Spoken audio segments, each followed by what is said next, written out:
Shalom, shalom, bande konanga na méditation na biso na pokwa na lelo potoko na partage to kobondela. Merci Seigneur Jésus-Christ, to pamboli yo to kumisio to neto likombo na yo to pamboli ki bosonto na yo to tiki ngonga o na maboko na yo mokonzi na bakonzi mokokisi na bilaka. Père, sois glorifié na parole na yo au nom puissant de Jésus-Christ. Saint-Esprit, prend contrôle du début à la fin. Que début signon sa bokese na kombo na Yesu Masia, si te partage à l'église à la bénéfique pour na moko. Amen.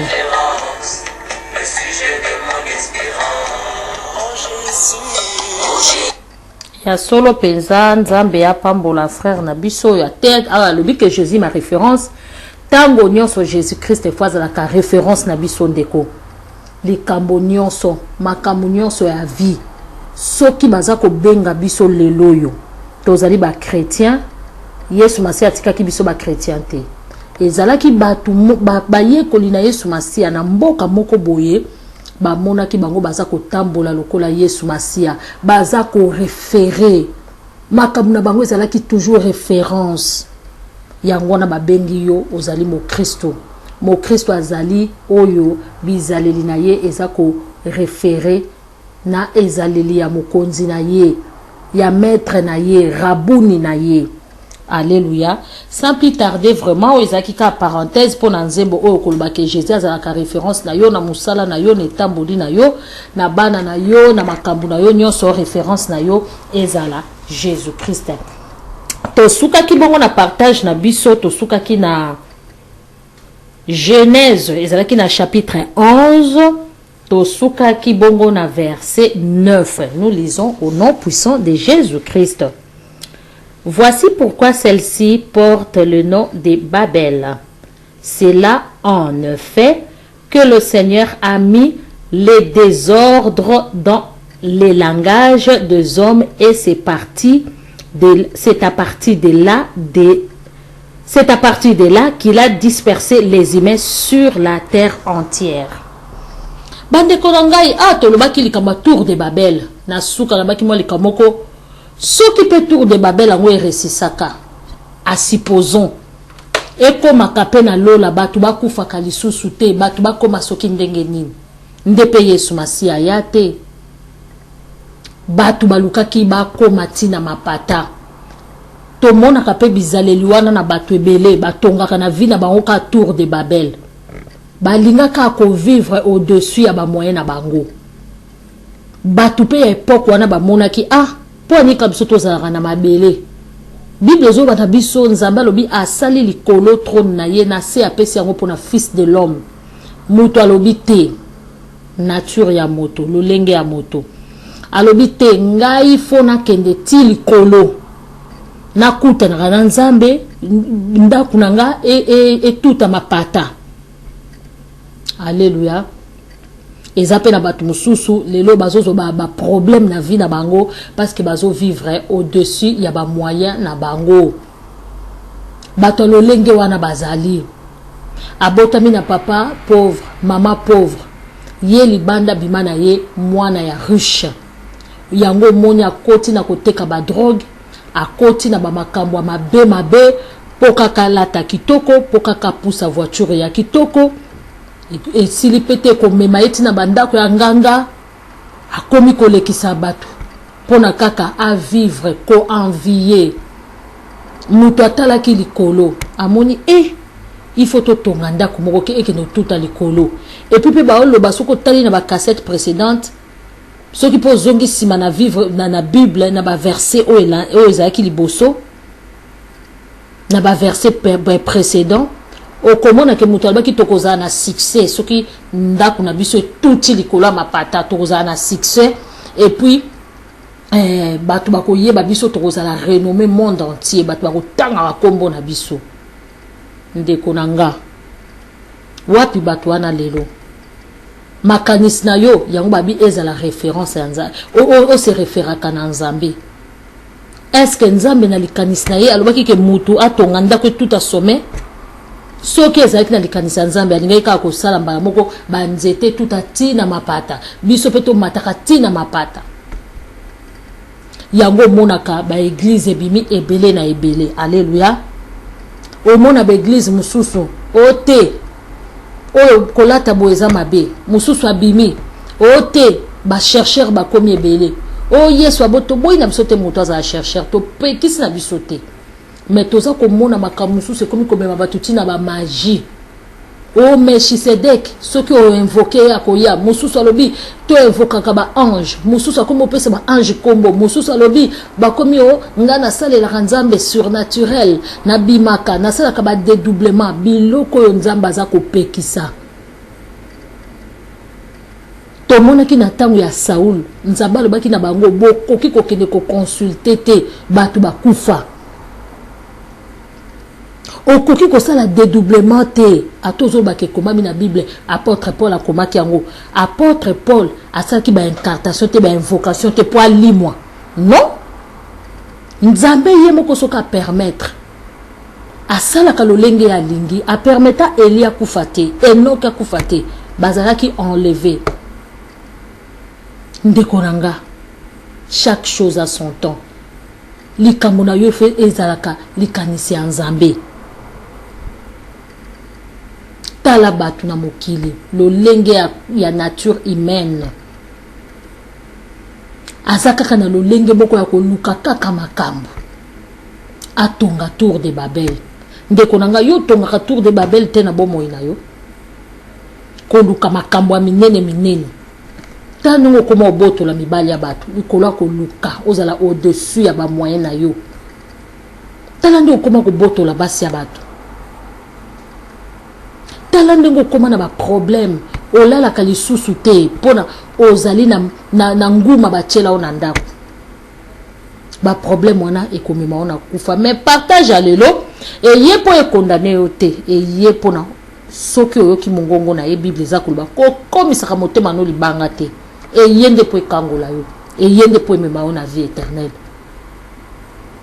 à condition kaka oyamba Seigneur Jésus-Christ comme Seigneur et Sauveur. Alléluia. Yo komona kembo na yao. Yo komona luboko na yao. To continuer lecture na biso. To comme na verset 10. Voici la piste des descendants de Sem. Sem avait 1000 ans. Oyo mwana oyo ba pambolaki. To ka descendant na ye. Sem avait 1000 ans quand il eut un fils à Arphaxad. 2 ans après, grande Arphaxad, Sem vécut encore 500 ans. Il eut d'autres fils de filles. Arphaxad vécut 35 ans. Il eut un fils Shéla. Après la naissance de Shéla, Arphaxad vécut encore 403 ans et d'autres fils et filles. À l'âge de 30 ans, Shéla eut un fils Héber. Après la naissance d'Héber, Shéla vécut encore 403 ans. Il y eut d'autres fils de filles.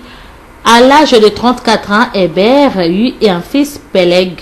Après la naissance de Péleg, Héber vécut encore 430 ans.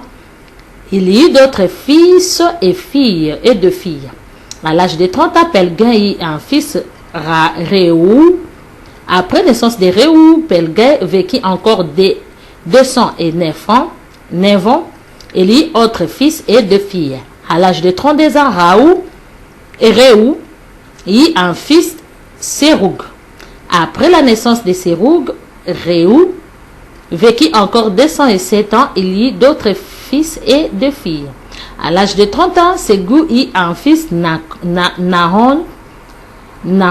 Après la naissance d'Anahor, Ségou vécut encore 200 ans. Il y eut d'autres fils et filles. À l'âge de 29 ans, Nahon eut un fils Téra. Après la naissance de Téra, Nahon vécut encore 119 ans. Il y eut d'autres fils et filles. Après avoir atteint l'âge de 70 ans, Téra eut 3 fils, Abraham, Nahon et Haran. Au moni place Abraham abimaki na descendance kaka ya mwana oyo Noé apambolaki. Mwana oyo azalaki obéissant. Na 27 balobi, voici la liste des descendants de Téra, père d'Abraham, Nahor et Haran. Haran eut un fils Lot et mourut du vivant de son père Téra au pays où il était né, Our, en Chaldée. Abram épousa Sarai et Nahor épousa Milka, fille de Haran. Haran était aussi le père d'Isca. Sarai n'avait pas d'enfant, elle était stérile. Terah émena son fils Abram et son petit-fils Lot, fils de Haran. Il amena aussi sa belle-fille Sarai, femme d'Abram. Il quitta avec eux Our en Chaldée pour aller au pays de Canaan. Ils voyagèrent jusqu'à Haran et s'y installa. Après avoir vécu 205 ans, Terah mourut à Haran. Ozomona descendance kitoko, papa na mama ba parents. Yesu Masia sur la croix le baki, bole la pona ngai te, bole la pona bino moko na bana na bino. Bande konanga, mikole komi mabe, to somba tango ba parents, bo se sacrifier bole la pona bino na bana na bino. Bo moni descendance ya bana oyo ba pambola maki. Malgré mikakatano ezanga kate, mais babande ko kene descendance na bango de gloire en gloire. Nini tozo mona na mboka lelo bana baza ko beba tolobi kaka eza faute ba parenté, mais eza na ba parents mingi baza ko boya responsabilité na bango, surtout na lo ba pona Europe, partout na Europe, na ba Londres, partout na Paris, France, token Europe mobimba, Allemagne, partout na ba pays étrangers, na bato baza na ba Angola, na bato ba bimika na ba Brazzaville a Pamba. Tozo mona ba diaspora baza na pays d'étrangers ndenge nini. Bazo zo ba habitude mususu ba parents bazo kolaté.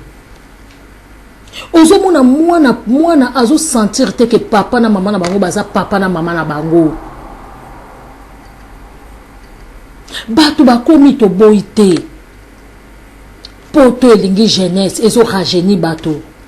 Mboka étranger komi ba parents nyonso baza wana te. Ozana bana na yo, aussi okomi maman, aussi okomi papa. Zoa valeur ya âge na yo, ba bien aimé dans le Seigneur, ceux qui to zongi na ba mboka na biso na ba pays na biso na ba Afrique. Ceux qui okomona ta fille moko ata ya 28 ans, mais aza komi pe sa respect sa koma maman ya bana 5 to 4. Mais zoa fille moko ya 28 ans, o papa moko bo ya 40 ans awa. Azaka ko se conduire le kola moi na 15 ans. Kaka na munoko je suis jeune na café air nyonso bilambe zangatina mama kaka bilambe zangatina papa kaka donc tozali na komikiti sate e bongo bana wana tala génération na yo lobi nango ayo luli bisengo na mokili lobi nango bana na yo wana exemple ni baza komona. Lelo papa o lobi papa oyo. Lelo mwasi o lobi mwasi okuna. Lobi okuno yena masango beti mama. Lobi okuno meli ba diamba ba désordre. Papa lingi musala te jigolo munene. Akola la banda tongo na kwetiti na poko mwana no mobali tango okola exemple nini akozwa. Alléluia. Au quotidien que des classes aussi longtemps yo moko la kana kweto la mukate papa au contribuera ta na mbongo ndakoute. Chaque jour, ton fils voit sa mère pleure. Il y a tout le temps de huissier parce que toi, papa, tu ne travailles pas. Alléluia. Oh, mon appel maman idem. Ba papa mususu batu bazana bango bien. Oh, komona papa ke musala yo mama yo lukaka nini.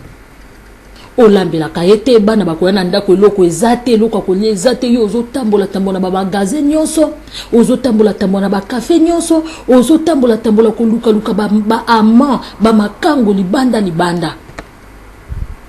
bande konanga partage lelo epo condamner motuté et yé pona kotala descendance et yé po efungolo miso tala eloko nini ozotika na futur na yo futur ya bana na yo. Yesu alobaki tolela pona biso na bana biso alobaki yango na croix. Satan azomona ndenge ozofungola porte pona libota na yo. Ndeko nanga mwasi pe mobali kanga ba porte ofungolaki na bomoi na yo po ete bana na yo bakola na ndenge na malamu. Alléluia. Ndima Seigneur Jésus Christ sacrifier bomoi na yo po aussi oboti. pona bana na yo bazala malamu tobite so sacrifier bomo no kolata susute okolata mais okomi exemple muto ya bocha komi exemple pona lobi oboti batu moko boye fo yo lakisa exemple po batu wana lobi bazala batu malamu. Alléluia. To komi na Genèse chapitre 12 verset 1. Le Seigneur dit à Abraham, quitte ton pays, ta parenté et la maison de ton père et va dans le pays que je te montrerai. Je ferai naître de toi une grande nation et je te bénirai et je rendrai ton nom célèbre. Tu seras une bénédiction pour les autres. Je bénirai ceux qui te béniront, mais je maudirai ceux qui te maudiront. À travers de toi, je bénirai toutes les nations de la terre. Abraham, qui était âgé de 75 ans, accepta de quitter Haran comme le lui a ordonné le Seigneur. Et il prit avec lui sa femme Saraï et son neveu Lot. Il emportait toutes les richesses et les amenèrent les esclaves achetés à Haran. Il se dirigeait vers le pays de Cana. Alléluia.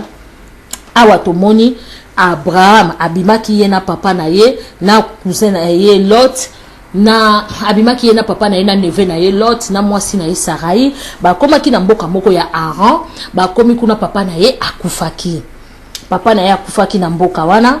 Alors Abraham azaki obligé tikala ye na neve na ye na mwasi na ye, et puis Abraham ayaki kokutana na Nzambe comme autaki na descendance ya bana bilaka ba utaki Abraham autaki na Afrique na Mésopotamie ancienne ezaki na Afrique ba bimi na Afrique baza ko tambola ba komaki na mboka mopo ba ne kolinga bakene na mboka ya Kana ba komaki wana na libota na ye papa na ye akufi Abraham akutana ki na Nzambe pona ba koko ya Abraham basambela ki Nzambe. Alléluia.